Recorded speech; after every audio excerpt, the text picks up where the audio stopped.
Assalamualaikum warahmatullahi wabarakatuh. Ini adalah proses penggorengan keripik pisang tradisional yang digoreng dengan kayu bakar.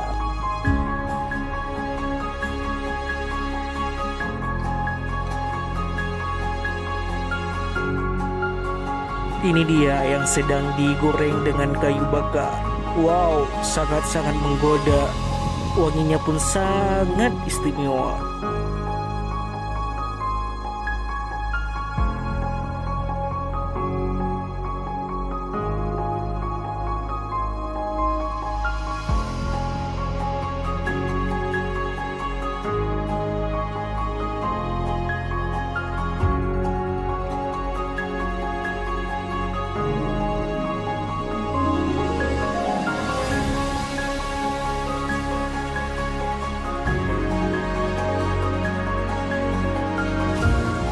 Ya, kenapa keripik ini digoreng dengan kayu bakar? Karena rasanya sangat berbeda dengan kita menggoreng dengan gas.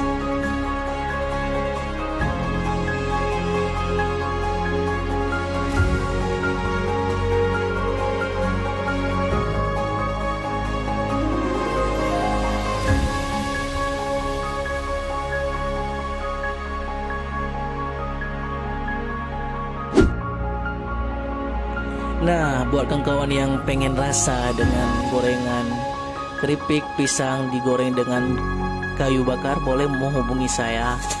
Karena kakak saya sedang membuka usaha keripik goreng tradisional. Sekian, terima kasih. Assalamualaikum warahmatullahi wabarakatuh.